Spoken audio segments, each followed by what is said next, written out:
É um imenso prazer nós podermos estar juntos outra vez. E eu quero que você aproveite essa oportunidade da gente estar justamente começando agora e aproveite, quem sabe, convidando alguns dos seus amigos para virem assistir com a gente. Nós vamos ouvir uma música que foi gravada aqui neste lugar pelo meu filho Davi e logo depois eu volto abrindo o Evangelho de João e lendo para você no capítulo 16, tá bom? Então, faça o que você tiver que fazer, mas não deixe de ouvir a música e eu estarei com você daqui a um pouquinho mais. Até já, então.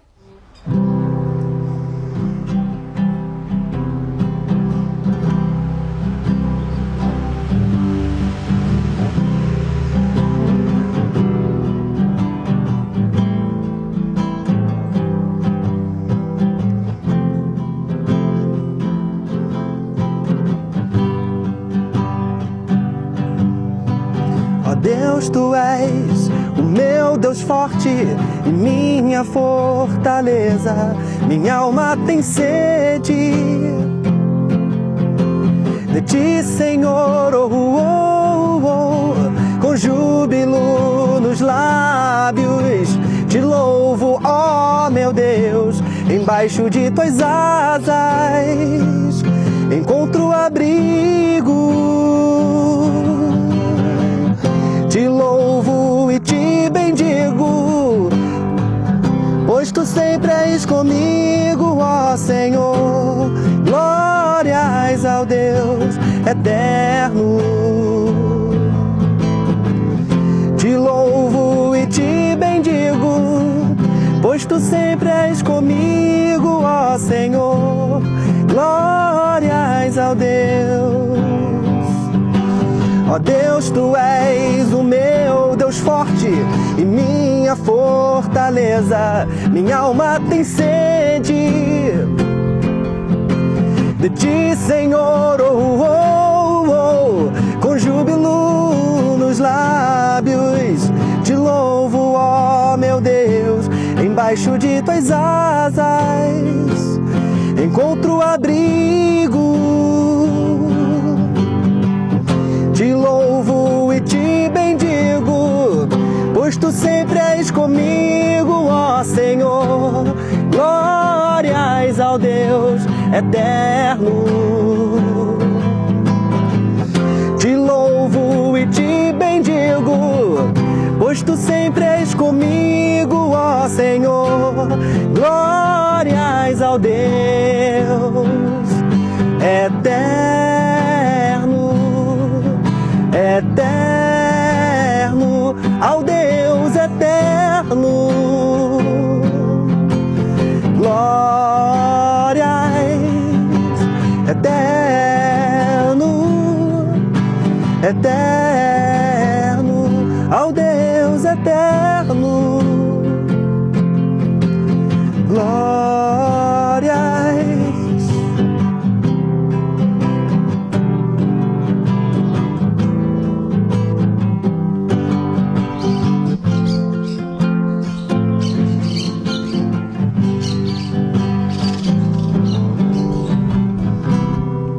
Eu espero que você tenha gostado da música e agora quero ler com você o Evangelho de João, no capítulo 16, que diz assim, do verso 16 em diante, Jesus falando: um pouco e não me vereis mais, outra vez um pouco e ver-me-eis.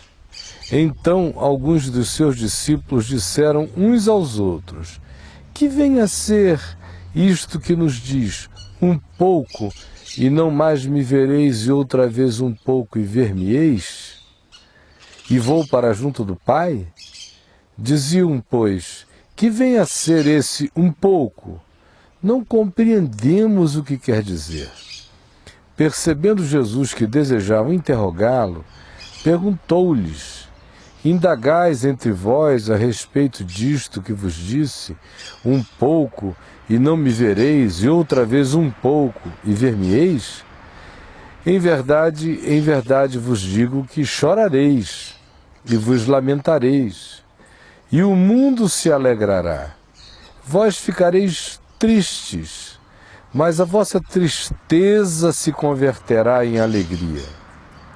A mulher, quando está para dar à luz, tem tristezas, porque é chegada a sua hora, mas depois de nascido o menino, já não se lembra da aflição pelo prazer que tem de ter nascido ao mundo um homem.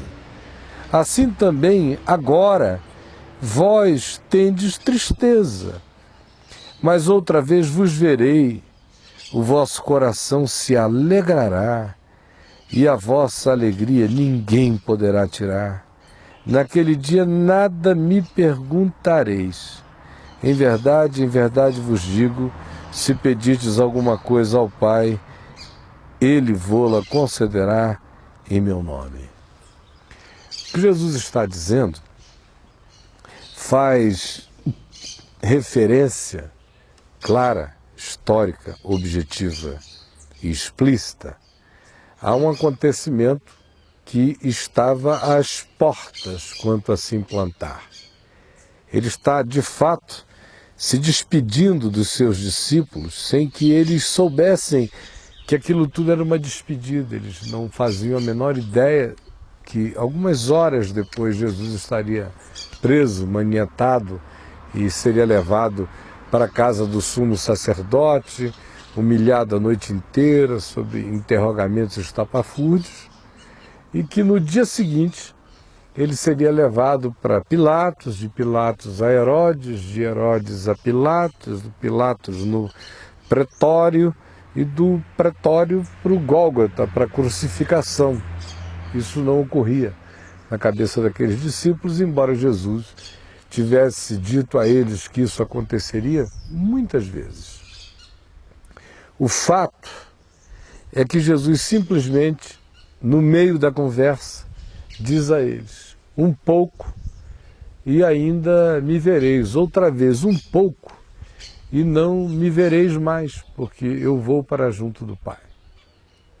Aí eles entraram em crise, começaram a se perguntar o significado daquele um pouco, que interregno era esse, que eles iriam ficar sem a visibilidade de Jesus, a presença de Jesus, a densidade daquela presença, a inegabilidade daquela presença, com todas as consequências dele estar presente.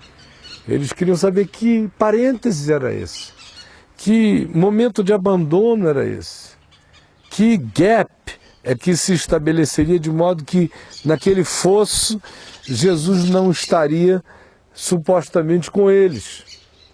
E durante aquele momento, aquela experiência, eles teriam tristeza, aflição, angústia, o mundo se alegraria, exultaria pela angústia deles, e eles ficam ouvindo aquilo e dizem: que negócio é esse? O que ele quer dizer com esse um pouco? Que um pouco é esse? Ora, um pouco de aflição ou de suspensão de Deus na vida da gente, ou de suposta ausência dele nos processos da nossa vida, angustia qualquer um. Mesmo um ateu não gostaria de ouvir isso de alguém. Olha, Deus vai ficar um pouco longe de você. Ele ia dizer: eu não acredito que ele exista, mas eu quero que a inexistência dele fique bem juntinho de mim. Nem que seja por superstição. Mas esse um pouco de abandono de Deus, especialmente para quem olhava para Jesus e cria que Jesus era Deus encarnado e que experimentava a graça que provinha dele todos os dias de maneira farta, abundante, misteriosa, sutil, embora poderosa, era uma declaração chocante. Era um pouco de ausência de Deus é desgraça. Eles começaram a conversar entre eles: que negócio é esse de um pouco? O que ele quer dizer por um pouco? Que conversa é essa? E aí Jesus se antecipa, pergunta a eles: escuta, vocês estão assim, angustiados e discutindo entre vocês por causa dessa questão do um pouco? O que eu quero dizer a vocês é o seguinte: eu vou ser tirado de vocês. Muita gente vai ficar alegre com a desgraça de vocês, com essa experiência do cadê Deus? Onde está Deus na minha vida? E vocês vão ficar assim, tateantes e perdidos. Mas outra vez eu vos verei. E quando eu vir vocês outra vez, o vosso coração se alegrará, diz ele. E essa alegria ninguém poderá tirar. E ele acrescenta a isso realidades extraordinárias quando vem e explicitamente nos diz aquilo que eu concluí lendo aqui, que diz basicamente o seguinte: naquele dia nada me perguntareis. Nesse dia em que Jesus vem depois da ausência, depois de um pouco sem Deus, tangível, presentemente forte na experiência de Deus, Jesus diz que quando ele chega, quando ele vem, depois desse interregno, a nova relação que se institui, que se estabelece entre eles e Jesus, já vai prescindir de questões, de perguntas, de curiosidades. Aquele um pouco de ausência haveria de acrescentar uma multidão de maturidade na vida deles, como de fato veio acontecer. Jesus estava se referindo àquele período, 3 dias de ausência. Mas naqueles 3 dias de ausência, quando Jesus morreu e eles ficaram chocados, porque eles não esperavam aquilo, até eles terem a constatação flagrante e inequívoca de que Jesus havia ressuscitado, naqueles 3 dias coube muitas eternidades de agonia, muitos infernos, muitas chamas de culpa, muito escorrer de gelo glacial na alma, com o indivíduo tremendo com aquele frio interno que acomete os que ficam sem chão, com a sensação de que perderam tudo, de que perderam a referência, o eixo gravitacional e que ficam ao léu como um astro sem órbita na escuridão do universo.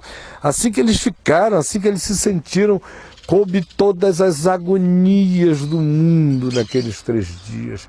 Aquele um pouco, foi um pouco de uma intensidade eterna na experiência existencial de cada um deles.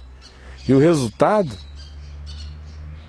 Ora, o resultado é que eles nunca mais foram os mesmos depois daquele um pouco.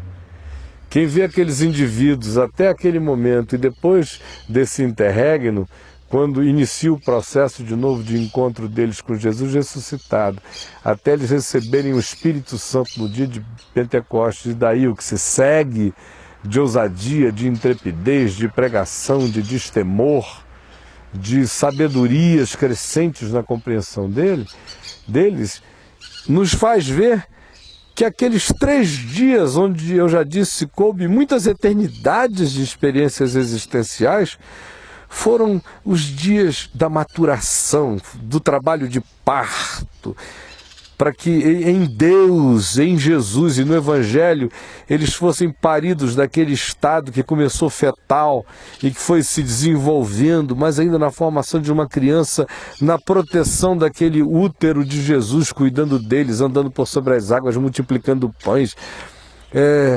transformando água em vinho, repreendendo demônios, curando doentes.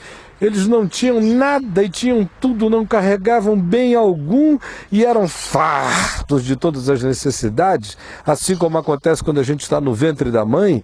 Enquanto eles estavam ali naquele ventre andante de Jesus, umbilicalmente ligados àquelas provisões, com toda a chance de poderem receber tudo mastigado o tempo todo, comendo umbilicalmente pela presença de Jesus, fez deles aquilo que eles seriam um dia, potencialmente. No entanto, O próprio Jesus compara aquela experiência dos 3 dias, do um pouco de ausência, a um dar à luz.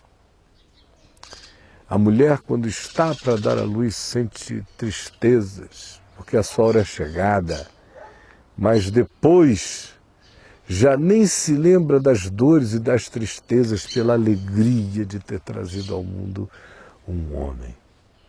Aqueles 3 dias foram dias de parto, para alguns até com fórceps, mas geraram um significado incomparável. Quem eles eram antes daquilo eram como fetinhos e depois bebês no ventre. Quem eles se tornaram depois daquilo já são homens adultos, intrépidos e corajosos. Esse interregno da ausência sensível, visível de Deus na vida deles era o que lhes faltava. Fazia bem, como faz bem até hoje. As pessoas me perguntam por que assim que elas se convertem, que elas começam a caminhar na fé, é justamente o tempo quando os grandes milagres acontecem na existência delas. Quase todo mundo que eu conheço, quando pensa em intensidade de resposta a orações, a milagres extraordinários, curas que geram estupefação, interferências soberanas e poderosas de Deus, relacionam quase sempre isso aos primeiros anos da fé e me perguntam por que depois que eu fui amadurecendo essas coisas não aconteciam mais tão sobejamente desse modo. A resposta é simples.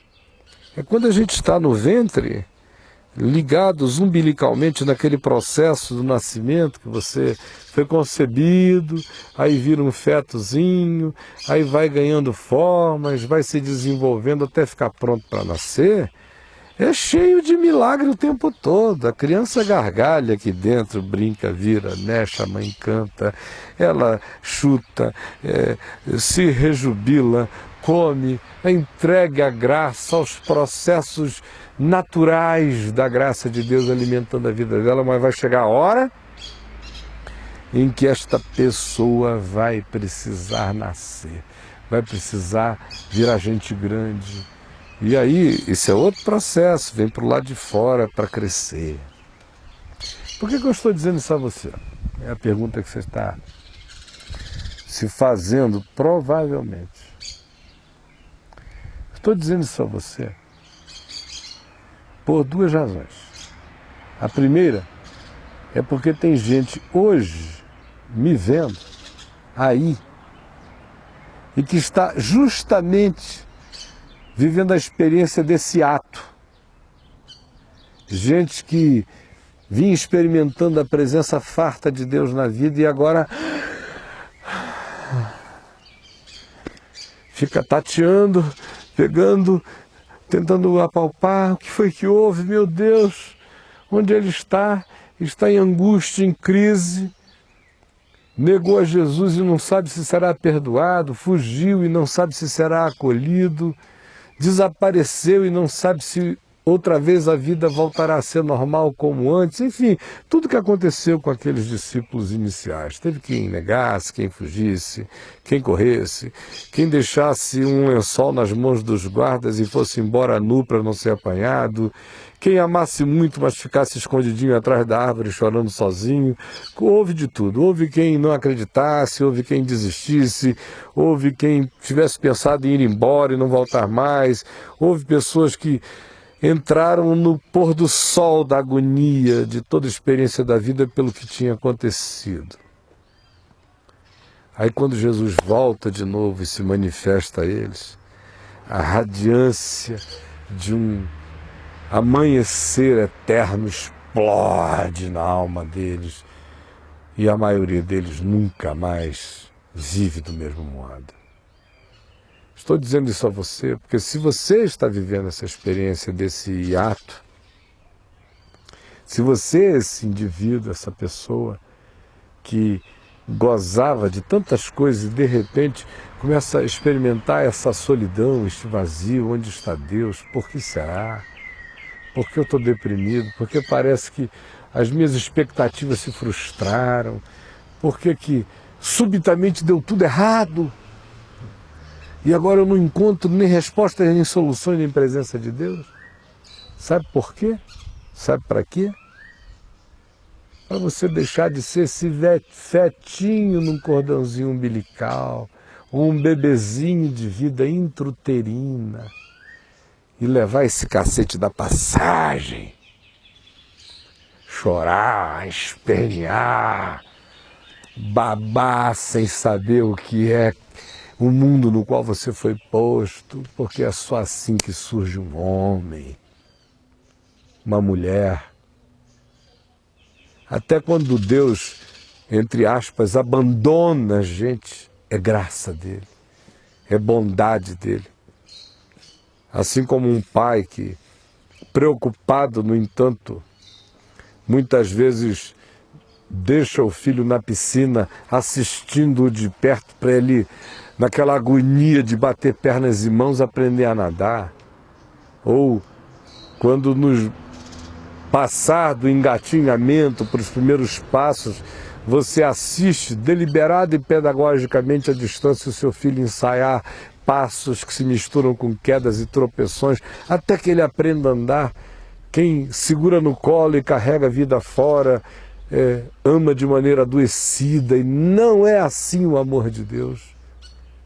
Deus ama como o melhor pai ama, e entre nós não há nenhum pai tão bom que sirva de referência para esse amor, que deixa, que ensina, que faz o indivíduo ir de uma etapa para outra, prepara para a vida, para a morte, para a alegria, para a tristeza, para o sofrimento, para o gozo, para o alívio e para a opressão. Usa todas as contingências da existência para forjar um ser humano. No entanto, o dia mais útil, mais rico, que mais lança espigão de profundidade em nós, é o dia desse hiato, desse um pouco do afastamento divino, quando ele nos força a experimentar a frustração. Ai daquele que nunca foi frustrado, se transforma num ser adulado, desgraçado, narcisista, arrogante, insuportável. Nem a mãe o quer no colo. Ele é tristeza para o seu pai. Ai daquele que passa a vida sendo protegido, torna-se um fraco. Ai daquele que recebe tudo mastigado, perde os dentes. Ai daquele que recebe apenas proteções e cuidados, perde a vivacidade. Ai daquele que recebe apenas todos os confortos, morrerá sem a sabedoria que vem da privação, do limite e muitas vezes da dor. Ai daquele que na existência encontra apenas caminhos aplanados e nunca vales, nem montanhas, nem terrenos pedregosos. Tornam-se um ser frágil, sem musculatura, sem poder cardiovascular, sem capacidade de subir, sem a experiência da descida, sem o forjamento que acontece quando a gente tem que passar a noite nos penhascos e nas encostas dos montes íngremes.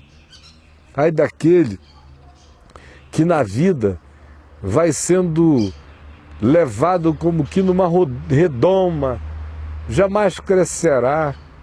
A gente na vida fica do tamanho do ambiente da nossa proteção ou da nossa suposta segurança. Deus não é assim. Só ali um pouco, vocês vão ter que ficar um pouco só.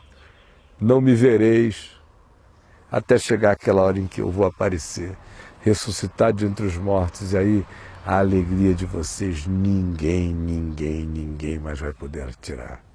Por quê? Essa é a segunda coisa que eu queria dizer. Porque a alegria que se instala na gente, independentemente de qualquer coisa, quando ela se instala na gente através da experiência da dor, da privação, da perda, da frustração, como foi no caso deles, quando ela chega, ela se impõe como alegria espiritual. E esta é, sabe o quê? Ultra circunstancial. Não depende se está tudo bem e nem foge porque está tudo mal. Jesus disse que essa alegria, daí em diante, ninguém pode mais tirar. Ninguém. Ninguém, ninguém, ninguém. Este é o Evangelho, não é palavrório. Você pode experimentar isto hoje, agora, aí, na sua vida. Jesus disse que quem pede, recebe. Invoque e você recebe. Se você quiser, não coisas, mas se você quiser a pessoa de Deus, a experiência do conhecimento de Deus na sua existência. Eu quero fazer um convite a todos quantos estejam me vendo em Brasília ou em qualquer outro lugar, para que venham nos visitar nas reuniões do Caminho da Graça. Nós nos reunimos no Teatro La Salle, todos os domingos às 19 horas no Teatro La Salle. Nos últimos 4 domingos, quem esteve lá, porventura me procurando, não me encontrou, porque eu estive adoentado numa gripe que até agora ainda deixa sequelas na minha voz, por isso eu não pude ir, estava muito desconfortável mesmo. Mas este domingo e todos os próximos domingos, com a graça de Deus, eu estarei lá. E eu espero que você venha.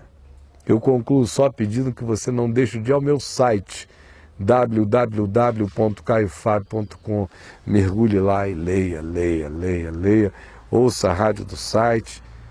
E quem sabe você se torna também um assinante da Vem VTV, recebendo 24 horas de áudio e vídeo, não só do que eu estou dizendo aqui, que é curto, porque é para TV aberta, mas com muito mais expansão para quem quiser receber em casa, pelo computador, bastando ter banda larga de internet. Eu fico por aqui, desejo a você e a toda a sua casa, a sua família, a quem quer que você represente, se você representar apenas a você mesmo, desejo a você que a graça do Senhor Jesus esteja sobre a sua vida. Tchau e até o nosso próximo encontro. Beijão. Tchau.